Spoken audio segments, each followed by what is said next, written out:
Welcome to A Diary of a Professional Tennis Coach with Mark Gellard and Candy Reed, sponsored by the ERT 300. Well, hello everyone, and welcome back to Diary of a Professional Tennis Coach. It's been an amazing couple of weeks for the podcast. We've had Andrea Petkovic on, and then most recently Vlado Platinic after his quite abrupt and abbreviated tenure as the interim coach of Emma Raducanu. Mark Gellard is alongside. Mark, we've missed you. You've been on court mainly because Magda has been doing so well. We're going to talk about her quarterfinal run to the Miami Open, but you must be absolutely delighted by the way things have gone. Hey, Candy. Hey, everyone. Yes, thanks for the introduction. It's good to be back. And yeah, it was a good week. It was a good 10 days for us. We're both pretty exhausted now. I know it doesn't sound like a lot. We're actually get to stay home this week in Miami, but it's a very draining, and that's draining physically for her, obviously, but emotionally, mentally, there's a lot. You see, as a spectator, you see the match, but if you're playing at 3 o'clock, you probably woke up about 6 a.m., got breakfast, drive, warm up, change, lunch, wait, play. And she finishes, let's say, I don't think we had dinner before 11 o'clock one time this week. So it's been a long week, but it was a very satisfying week. I mean, the draw wasn't particularly kind, and I think she did a good job this week. Yeah, wins through Anastasia Pavlyuchenkova. That was 6-2. Then she beat Katerina Alexandrova by the same score. Took out Linda Flavetova. It's nice to see her back playing so well in the third round, 5-4. Then the big win over Coco Gauff, 4-4, before eventually losing to Jasmine Paolini in the quarterfinals. So really good quarterfinal run. Just go through those matches, Mark, because it's always interesting. And as you said, I think people at home don't understand how many hours are dedicated to a match day. We think maybe a player turns up, maybe 2 hours before a match, has a light hit, quick bit of lunch, and then they're on the court. But it is far from that, isn't it? Yeah, I would say if you're looking at, Magda's one of the slowest players on the WTA Tour. I mean, everything happens slow motion with her. So before a match and after. So let's say if we're playing third after 11, you sort of give yourself an hour and a half per match before that, right? So the first one goes on at 11, the second one would go on about 12:30, and then you're expecting you're on around 2. That's if everything goes smoothly. So that's what you anticipate. So usually we would warm up at 11. That's when we would have our 30-minute on-court warm-up. 11:30, she's finished, straight back in, shower, change, tape everything that needs to be taped. She tapes her toes, her fingers, Achilles right now. And then meet upstairs probably for lunch around 12:15. Eat lunch, and then you start warming up. When you see the match before you use a set and 1-1, 2-1, something like that, you'll start your warm up. Doesn't mean you're going to go on, but you have to be prepared. And then go on for the match. She finishes the match. She comes off. Usually she's got to do press, which can be 10-15 minutes. She's got to do a cool down on the bike for 10 minutes, stretches usually for 20. And then she'll do press after that. Then usually she'll grab some food and then go back to the physio for massage, treatment, ice bath. So you're looking probably 3 hours after the match finishes before we leave. It's a long day, a really long day. And you're doing that over and over again. I mean, fortunately, you're doing it over and over again because that means you're winning. I'd love to know about the match with Coco. I believe that was Magda's biggest win since 2021 at Roland Garros, where she beat Tash Barty in a match in which the Australian actually retired. So as far as completed matches, that is one of the best ever. Were you expecting it? And I know we've spoken a little bit about this from the beginning of the year. She's been playing well. Maybe the results haven't come, although it's been clear by her results recently it's been coming. But to win a match of this magnitude, were you expecting that? I think Coco is such a good player. The problem for me with Coco is that not only is she such a good player, but she's also a very good competitor. So even when she has her bad days, it's not going to be handed to you. So she's by far the quickest player on the tour. in terms of foot speed. So she's going to put a lot of balls back in play, and you're going to have to still beat her. So people talk about, oh, she's having bad serving day. And there's no question. I think she probably wasn't having her best day.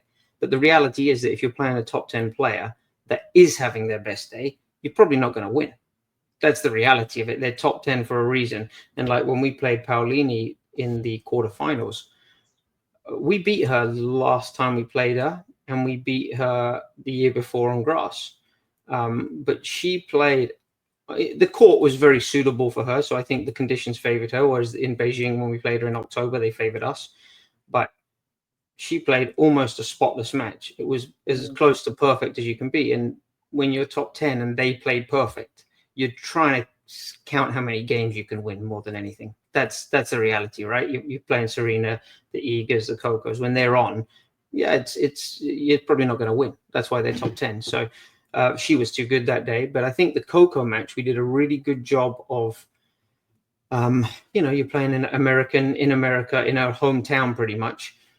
So, we knew we were going to have a lot of support for her, but we came out with a game plan. I thought we executed it really well. And we know from Coco practicing with her and match play that we've played her in the past, she comes out very fast. So she doesn't ease her way into a match. So if you come out at 90% speed, you're in trouble. You need to be coming out at 110% because she will. So you need to match her. And we did a real good job at the start, just kind of staying with her. And then we got a little bit of, luck go our way, and some big points went our way. The big ones that we maybe weren't winning before, we won. And then second set, we were down a break early on 2-0. And you think, well, here comes the Coco pushback because she's that good. But we did a really good job, weather the storm, stay close, and took our opportunities. So I think it was a big win for Magda to know that, yeah, I can still beat these girls. Now, I might not beat them every time I play them. I might not win the majority of the matches I play against them, but I just need to make sure that when an opportunity is presented where maybe I'm feeling good and they're not at their absolute best, we need to make sure we win those. There's been quite a lot of stuff online because Magda is very popular, isn't she, on social media? And a lot of people are saying Magda, now at the age of 33, is like a fine wine, that she's getting better. Do you believe that? I think she's playing better. There's a lot of things I still think we're not doing well enough, but I think she's probably playing smarter. Yeah. I think Agnieszka's having a big impact on her and influence on her with regards to that. She's probably, as you get older, I don't think that you lose maybe the ability to play as well. The movement is still as good now as it was a few years ago. I think the tougher part now is the recovery. It's match to match, and it was a little bit, I won't say unlucky, but with the way the schedule works out, at some point this week you have to play 2 in a row. And we played that match against Coco was emotionally draining. Again, we didn't get back till probably midnight after that one, and then we had to be back on site by 9:30 the next morning. So it was a tough match to come out and play, and then we had a rain delay. So I think that the recovery part, the emotional recovery, physical recovery, mental recovery gets tougher. But yeah, I think she's probably a better player now than she was 3-4 years ago. Very cool. 3 WTA titles. And as you say, Agnieszka Radwanska is part of the coaching team now. How is that going? I know, having watched Magda quite a lot at the Australian Open, that she was playing well against Uchijima. She had a match point and lost, and maybe the Aga Radwanska, just the fact that she was there in the coaching box is maybe a bit intimidating. You're probably working on new things and having to implement those. So how would you say it's going in far as, say, a grading system? Well, I think even back then, Aga wasn't doing anything different to what she's doing now. I just think that the relationship is evolving and they're getting more comfortable with each other. She's great. She brings a calmness to Magda and to me. And she's very practical and logical and very non-emotional, which is really good to have around the team. And from a tennis standpoint, I think what we've been trying to do is maybe shorten up our swings a little bit, play a little bit more aggressive, try to take control of points a little bit more. And I think it starts with the return of serve and just tactically some little things here and there that she's getting Magda to do, which are minor things that if you were watching, you might not notice, but they do over the course of a match 2 or 3 things. If you can improve them by 1 or 2%, adds up. at that level. All these girls are so good. I mean, I thought, that draw came out last week, and first round Pavlyuchenkova, I thought is a horrible. If we can get into the second round, it's going to be a good week, because that girl is one of the best players in the last 10 or 15 years. Consistency, ranking, she's so tough. So, at this level, it's a point here and a point there. We served for the set against her in the first set, lost our serve, and now we're serving to stay in the set. And, so a couple of points go the other way, and, maybe we lose first round. So it's so small. The margins are so small, but we did a good job, or Magda did a good job, I think, of making sure she won the big points and knew when was the right time to apply some pressure, and when was the right time to maybe let them self-destruct a little bit. It's a lovely feeling for you all to have a win like the Coco Gauff one, because it just shows, doesn't it, that you are doing the right things, and she is capable of beating top 10 players on her day. And you're right. I mean, maybe Coco didn't play her best, but I have to say, having done a lot of Coco's matches, and I think she is probably the most important person for the WTA Tour. That's my general opinion. I think she is a lovely, very kind, well brought up girl. I think she is unbelievably athletic. Her defense is incredible. Her mental strength is arguably better than anybody else's, but I fear for her, Mark. And we've discussed this before. The serve is worrying, but the forehand to me is just really, really tumultuous. And you could just see panic setting in her eyes. And players, I mean, it's not a surprise. Players are just attacking that side. And I know you've said before that perhaps you wouldn't go and change the grip and the swing. Would you evaluate that now in a different way, in that you've just seen your player beat her? No, I think that look, you don't win a Grand Slam without being a great player. Now, does she need to make improvements? Yes. I would, if I was going to change anything on her, I would probably look at the serve more than the forehand, because her game is based around the serve. She's a great returner, but her game is based off of how well you serve. And most players, even club players, you'll know that if you're serving bad, the rest of your game tends to go with it. So if you serve bad and you're already not that confident off your forehand side or your backhand side, if you're having a bad serving day, you're always going to be on the back foot. You're going to be hitting a lot of second serves, so you're going to always be on the defense right away. So the serve opens up a lot of other insecurities, right? So the serve dictates so much for her game, and when she's serving well, the forehand looks good. So there isn't of course the forehand could be better technically, but for me, her serve would be the number one. And there's a few technical issues in there that I'm sure they're addressing or will address. But, she just won year-end championships back in October. November? Yeah, exactly. Yeah, right. October, November 24, she did. I think if you're in the camp of saying, well, she has to change it, or what exactly is the argument for that? Because it's either bad and she's always going to lose, or it's not that bad. Because if she's winning Grand Slams and she's winning WTA championships at the end of the year, it obviously is okay. It's doable. Whatever there she has. I think that she can improve it. But I wouldn't go and knock down the house there and start a rebuild. I think she needs to, just like I think I said in the previous podcast we had a year or so ago, she needs to understand her swings a little bit more, and she needs to understand how to correct. And for me right now, she looks lost on the court. When things go wrong, she doesn't, I love watching these air crash investigations and these kinds of things to watch how pilots learn their trade. And they have checklists. And at the moment for me, Coco is in a stage where she doesn't have a checklist of what to do when things go wrong. So she seems a little bit lost.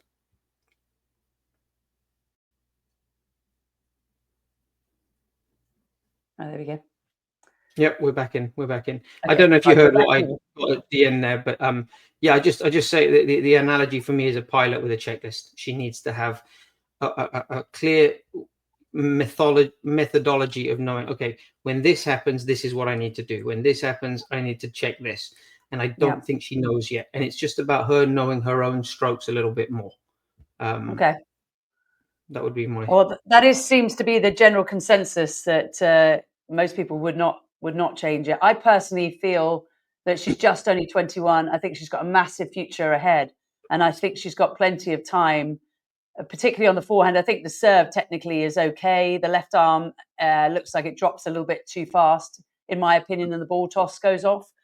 But I think the serve, to me anyway, looks easier to fix than the forehand, which needs a bit of a rejig. But that's just my personal opinion. You're the WTA coach. I'm the person sitting watching. And talking of sitting and watching, sorry, I know can I just add on to that, Candy? Yeah. Sorry, I just wanted to say, for me, the other analogy I would have is if you watch people writing with a pen and paper, which you don't see that much anymore. If you saw how I write, I hold the pen very badly as compared to what you should do. It doesn't look good, but when I write, you can read the message. And when you see somebody else that holds it in a really nice way and writes much nicer, it looks good, it looks better, but the message is the same. She has a situation with her forehand that if you're going to change a grip, that's a year-long job. That's a year-long job. I don't know many coaches that are willing to come out there, that would be willing to go there and say, I'm going to change a grip. We're going to sacrifice a year when you're 3, 4 in the world, whatever a ranking is. And I can't guarantee anything. It's a massive risk. And so as a coach, you also have to think, well, how's this going to affect her? You know, because these players are married to these strokes. She's held the racket that way since she was 5 or 6 years old. Yeah. You know, and it's one thing to make it look good and to have a ball machine and feed balls out of a basket. I'm sure her forehand will look good pretty quick. How is it at 3-all in the third set of Wimbledon 4th round? Yeah. That's when the money's made, so to speak. And so, that would be my analysis. I think that's a very, very valid point. I would hope it would take quicker than a year, just given her ability.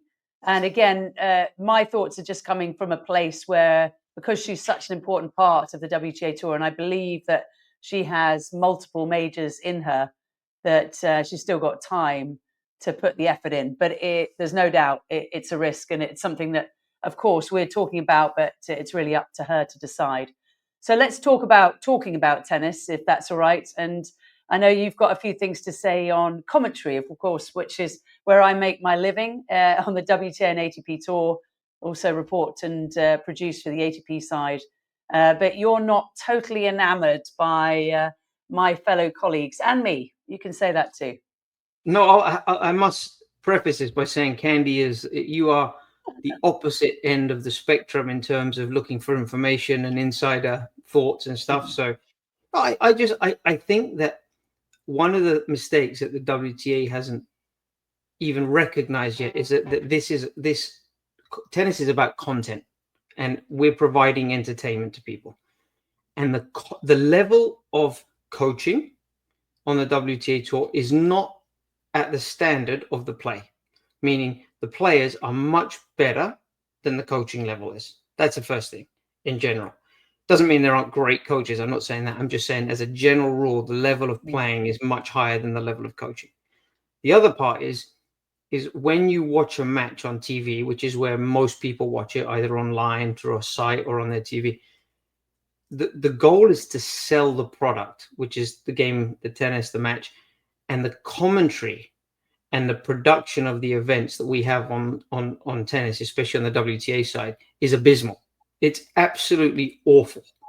And I am completely blown away. I'm speaking for myself, but 15 years, give or take, on and off the tour. In 15 years, I have never once, aside from yourself, had one commentator, not one commentator or producer or TV person that's discussing the matches pre or post match has ever come to me and said, give me some information. Where are you training? What are you working on? What should we expect from this? Give anything, even basic stuff like that. And most of the time, we're just happy if they get our names right, because that's already quite an ask for them.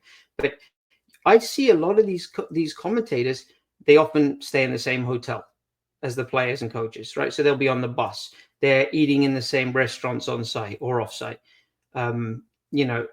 Nobody bothers, because tennis has this. There's an arrogance that is in tennis that I don't see in any other sports, which is usually, if you want to coach, you need to have played at a high level, right? That's this weird sort of enigma around it. When you look Total at football, rubbish. it's garbage. When you see in England the footballers, you look at the best managers. Some were great players, but many were not. Many were not top players. You look at American football, basketball, Major League Baseball, hockey.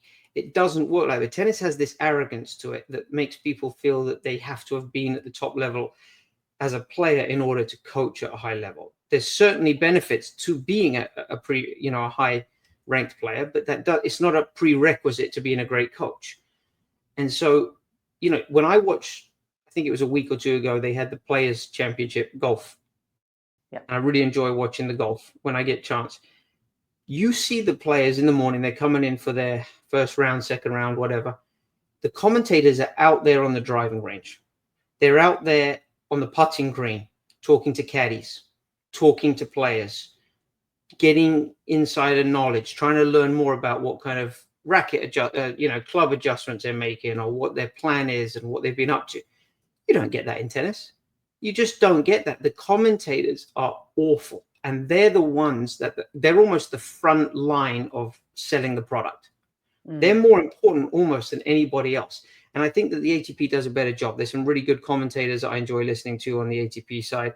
But in general, the level of the front line of people, you're the people that are going to make somebody either want to continue watching or turn over to something else more than the product itself. I love watching the hockey because I love listening to the commentators. They've constantly got nuggets of information about the players' personal lives, what they get up to. They'll have cutaway video of watching that player in his new car, or practicing in the morning, or taking his dog for a walk, or talking about. But this is things that tennis doesn't bother to do, and it's so disappointing that we ask so much from the players, but we demand so little from all the other people that are associated with those high-ranked players, from the coaching staff to the fitness trainers, psychologists, physios, commentators, producers, tournament organizers, and directors. It's awful, and they're doing a massive disservice to the players. And I think they have to have a real big look at that to say, why are we not able to do better? Because we are really letting the players down. Are your thoughts, do you think, universal? Do you discuss this with other coaches, or are you just going out on a limb here and this is your personal opinion? I know that the group of coaches that I'm close to feel the same, and all of them will say, we have never once been asked a question. We have never been. Now, I'm not saying this because I want airtime, I want to be famous, I want to be on the camera. No, it's you don't even need to. It's not about me. It's about trying to provide spectators and observers with more information, make this product interesting, because there is no doubt in my mind that when you watch tennis, sometimes it's boring. It is boring at moments, and that's where commentators have to earn their pay and make people stay engaged. That's where the WTA needs to provide content during changeovers and long disruptions in play, or whatever, of something that's interesting. But in 15 years, I remember a couple of years ago when I was working with Shelby Rogers, she played Ash Barty, third round of US Open. I remember that. It was prime time 7 p.m. match on Arthur Ashe. It doesn't get much bigger, for an American. There was not a single question put my way to say, what's Shelby working on? Where's she training? How's she doing this? What have you been up to? What's the plan? Nothing. Because nobody bothers, because these commentators are typically ex-players, the ones that are on maybe Tennis Channel or whatever outlets they are, and they'll just go off of what they know from when they played or what they taught, what they did. They don't bother. And maybe the problem is they don't get paid enough. Maybe they just think, I'm not paid enough to go and do the extra work. Maybe that's the issue. Or maybe they're just lazy or incompetent. I don't know. But it's a real disservice to the players that are really working hard. And the level of the game is higher now than it's ever been, ever, on the men and women's. The depth is incredible, but they're not being supported in the right way by the support staff. And I will say, from my point of view, when I do travel, which is mostly with the ATP side, that the coaches are very amenable and very open to discussing. Obviously, they're not going to give huge nuggets away before a match. But generally after tournaments, coaches do like to discuss things. David Witt, formerly of Pagula, now of Tiafo, is amazing for that, as is Brad Stein, Tommy Paul. You're obviously really, really open to it. And I go and ask everybody I've got essentially on my list, if their player's playing that day, I'm asking questions with the hopes of not being too annoying. But it's good to know, I think, from you that the coaches are up for that and that other commentators can go and ask questions and not be irritating. Well, I think, we're all in this trying to grow it, because if prize money goes up, everyone makes more money. It's a win-win for everyone. And honestly, if the coach doesn't want to do that, if you ask them to do something and they say no, fine. But I don't know any other sports that I watch really. For me, maybe I'm biased because I'm a coach. I love to watch the post-match interview of the hockey coach, the football coach, or the caddy, listening to the caddy mic'd up when they're playing a round of golf, or hearing what the player themselves has to say. But it's so disappointing to me that nobody bothers. And if the coaches don't want to do it and they say no, I don't, okay, fine. But I also think you'll find that there'll be a little bit of a teething period for the coaches, right? Because they're not used to doing it. So give them a chance to get more interesting and get better at talking and learn how to do it. But nobody bothers. They have their 2 or 3 that they're going to go to all the time, because somebody knows somebody who knows somebody that gets them that every time. But it's disappointing to me that there's such a lack of innovation. And the WTA has, listen, they're the best in the world at what they do, but that's not necessarily a credit to them. It's an indictment of how bad we are in general at promoting tennis and making this sport more accessible and interesting for people to watch. Because I think they're basically the best of a bad bunch right now. You look at their WTA website; it's horrendous, and it's been horrendous for a long time. Their Instagram, their social media accounts are poor, and they're not well maintained. They're not well run. And we like to point out a lot, or I say we, the WTA likes to point out a lot how they're growing the sport. It's the biggest female sport in the world. Yet that isn't reflected in terms of how well they market the events or how much data is available. For example, the WTA now is in a state where for about 4 or 5 years, we have no access to any data at all. So as a coach, the biggest female sport in the world, with a player that's been top 100 for 10 consecutive years, I cannot get any data on Magda, meaning I don't know her first serve percentage for the year, or return win percentage, or depth on the ball, or average shot speed. I don't know anything, because they don't have it. Now, there's certain tournaments where they have Hawkeye at the tournament. Yeah. And so the data is collected then. But that only applies to maybe one court, right? Center court might have Hawkeye, or maybe 2 if you're lucky. Now, if I want that data, I have to pay for it. It's about $250 to access the data. But that data doesn't do me a lot of help when I can only maybe get it 2 or 3 times a year, right? She could have had a great match serving that day and a really bad returning day that day. So that doesn't really help me. I need to get a large chunk of information in order to make some conclusions from it. So overall, we're doing a really bad job in this sport of the basics. And I hope now we have Portia Archer, who's the new CEO, that they're going to address this. And I've certainly brought these concerns to the table, as have other coaches, but I'm not hopeful, not anytime soon. And one of the things I think they miss in these meetings that we have with coaches and players is they say it's being worked on. Well, that's great, but what's the average life cycle of a top 100 player? 5 years? Yeah. 10 at the most. Well, we're now in a state, right, where we had this meeting about a lack of data 5 years ago. Do you think how many players are already come and gone and are never going to get back to that level, or have retired already? So when they say it's being worked on, things need to be done quicker. A whole new podcast to talk about what the PTPA are doing, which I don't particularly support, but that in a way there's some relevant points, right? That change takes too long with the WTA. Did I take a breath in the last 15 minutes? I don't know. Well, there's a lot to be said about the PTPA, and definitely that is a topic for another day. I'm just looking at the WTA website now because, of course, they've got a rebrand. We had a look at all the rebranding, which I personally like.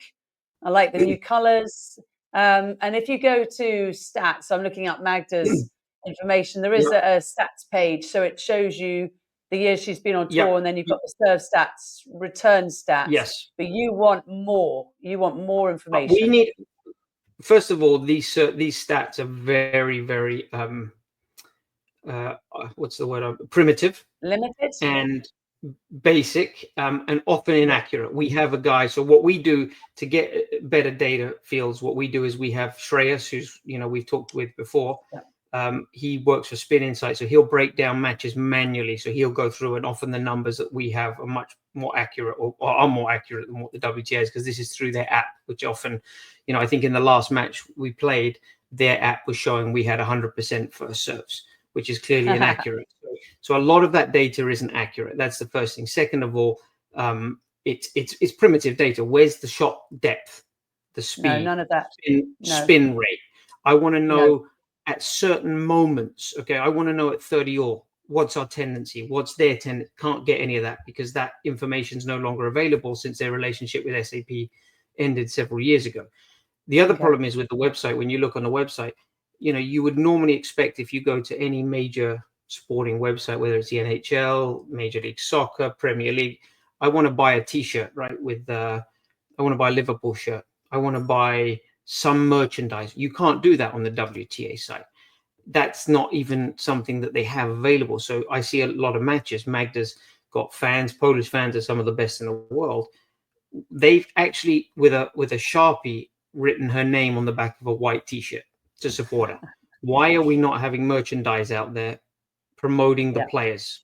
Why is it so difficult to buy tickets? Good luck trying to find out how to buy tickets on the WTA website if you want to go to a tournament in Strasbourg, because that's all outsourced to a third party through each tournament. Each tournament is owned separately from the WTA, so WTA doesn't do that. So it's basic things like this. I'm happy to see that they finally have a feminine hygiene product deal that came in this last week or two, which is with Venus, I believe, the shaver. But to me, I think we've already talked about this or touched on it at least in the past, that they should be having every women's feminine specific product as a partner, whether that's Chanel, not Chanel. You'll be able to tell me whether it's give me some tampons, or whether it's the razors or hair that should be, if we're the biggest product in the world for women, every player should be sponsored by some makeup companies and things like this. But it's poorly done, and it all comes back to how well the product is sold to the public. And for the biggest women's sport, we don't do a good job. And I just believe that the front line of that is the commentary, is how well we sell that with the commentators, and it starts with you guys. And I don't think it's done, and then it comes down onto us as coaches, right? Because if the product is bad, that means we're not doing a good job of making good players, so we should be blamed for that as well. Everyone has a responsibility. I just think that this is a glaring hole in the in the system. Duly noted, and hopefully other people will be listening and they can put their 2 cents in. Let's talk about coaches, because of course we just had Vladimir Platinik for the second time on our podcast after his 2-week stint as coach of Emma Raducanu. It was a surprising decision from her. It seemed like whatever they did together, which we know now was the serve and the forehand, particularly stepping into the forehand, not so much open stance, and then working on the ball toss on her serve in particular, actually benefited her, because she also got to the quarterfinals like Magda did of Miami. I actually put it on, I think it was X or Twitter, whatever you call it, and asked, do you think the work that Platinik had done with Raducanu actually helped her to the Miami quarterfinals? And the overwhelming response was no. A lot of people thought they had nothing to do with her run, which I completely and utterly disagree with. Your thoughts? I don't know what they worked on. I would imagine not. I'm not saying that what he did wasn't the right stuff, and I'm sure it was. He's got a really extensive coaching resume, and he's worked with some of the best players and done a great job with them. But for change to occur that quickly, it's like if I came and worked with Coco for a couple of days on her serve, and she suddenly had the best serving week of her life. I may have laid some groundwork on that. I may have, put some things into place, but it was never that bad to begin with, if that's the case. It's like when I see players start with a new coach and they immediately have success, it doesn't always tell me that the new coach is really, really great. It just tells me that the old coach was really, really bad, because you don't make improvement that quickly.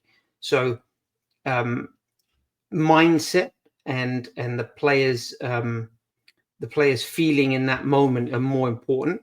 I'm sure that he did some stuff that maybe she hasn't done before and put her in the right track, but obviously she didn't feel that he was going to be the one to keep taking her down that track.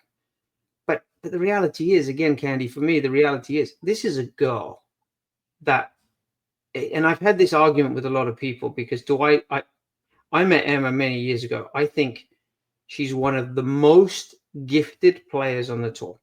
Do I think she's a professional? No, she's not. She doesn't conduct herself professionally. She doesn't take the sport seriously. She doesn't pay enough respect to the sport or the opponents. There's tons of things she does which I don't care for. But as an athlete, as a tennis player, as a ball striker, she's one of the absolute best in the world. And you don't win a Grand Slam without that. You just don't. You have to have something. And I did speak to Vlado for a few minutes, and he told me, I mean, the way she learns is incredible. I mean, she picks things up so quickly. And I've said in the past, talent is how quickly you learn. And that almost fits, connects with what I said about, she really is talented, because if you tell her to do something, she'll get it very quickly. Whereas other players, it might take months. So I'm sure that he saw her improvements really, really quick. The scary part with that is if you have the wrong person leading the way, telling her what to do, she's also going to learn that very quick, right? So you can very quickly go down the wrong path. But I think she's so talented. Her tennis IQ is really high. Technically, she's extremely competent. I mean, there's no major flaws. She can do everything. She moves incredible. She's experienced now. No, she's just in a better place mentally for whatever reason. Everything came together this week, and sometimes it takes a match just to get things going again. I mean, we didn't feel great this week in our first round, but after we win the second round, all of a sudden Magda said, I started to feel the serve again. I haven't felt the serve like that for a long time, and now all of a sudden after the third round, I finally started hitting my return early, and I feel that on the backhand now, or the forehand. And you just need to give yourself a chance to stay in the fight long enough where things start to come together. And that's what I think Emma did this week. She kind of gutsed out a good win against Navarro. And all of a sudden, the confidence comes. You're playing a little bit with house money. And then all of a sudden, she starts to feel her forehand or her backhand or whatever it is. And, that breeds winning breeds confidence. And, confidence breeds consistency. Yeah. I think their win over Navarro, 7-6 in the third, was a massive one, because we know, again, like Coco Gauff, how mentally strong Navarro is. She wins so many 3-set matches. And talking about mental strength and everything else, we haven't spoken about Mira Andreeva since she won her second WTA 1000 level tournament this year. Is there any holes in Mira Andreeva's game? She's only 17, working with Conchi Martinez. To me, she looks like the full package. Yeah, she's legitimate. I think the only areas right now where you can question is probably her experience, because she's so young still. There's going to be, what goes up must come down, right? So at some point, she's going to have a rough ride. There's going to be a period of time where she's not winning matches or struggling. How is she going to handle that? I don't think she's as gifted physically as Coco, Iga, maybe even Sabalenka you could put in there. I think Mira makes up for, I don't think she's the fastest mover or the best athlete. I think she can make up for the lack of speed she has by being so good at reading the game, which is a way to be quicker, right? If you can anticipate better than the person next to you, you're already one step moving before they started. So the step you lose in speed, you gain in anticipation. So she's very good with that. But yeah, she's a real deal. I expect her to win a slam in the next year. But I think I said that when she beat Magda a couple of years ago in Madrid. I think I said she'd win a slam already. So in a way, I think I'm pretty close to what I thought with her. But I think she's also playing amongst a couple of players that, when you have Sabalenka around all the time and Iga and Coco, it's a tough group right now. Yeah, and she is showing them, though, that she can hang with them. But I think you're right. I mean, it's been up, up, up, hasn't it? So I remember she beat, I think, Magda on her 16th birthday on the clay in Madrid. And she also beat Leila Annie Fernandez and Haddad Jmaia back to back to back. And since then, it's just been all the way up. And now she's got some serious titles to show for it. All right, Mark, I think that will do it. We've been about 40 minutes. Thank you so much for the time, because I know it's been a busy moment. Just finally, what are your plans now?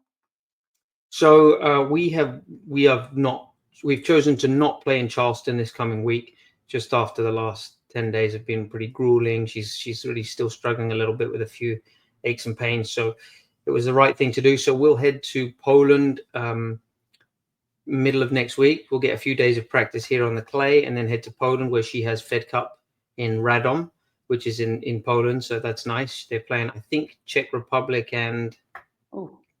That's not easy. Sorry, is it Czech or it's definitely Ukraine and I need to check that schedule again. But I don't get invited to those. I'm told to stay away and not ruin the team vibe, which I'm completely fine with. So she'll have a nice break from me, and then we'll get the clay court season kicking in Rouen, and then it'll be Madrid, Rome, Strasbourg, and Paris. Roland Garros. All right, so busy time coming up. See some fans out there of the pod. Yeah, well, I hope so too. Magda is certainly gaining fans. Now, at the age of 33, I believe the ranking is 33, due to go higher on Monday. So all looks good with Team Linette. Congratulations, Mark, on a great Miami tournament. And thanks again for chatting. And we will do it all again very soon. Thanks, guys. Thank you for watching Diary of a Professional Tennis Coach. Please like, subscribe and share. And we'll be back soon with another great episode.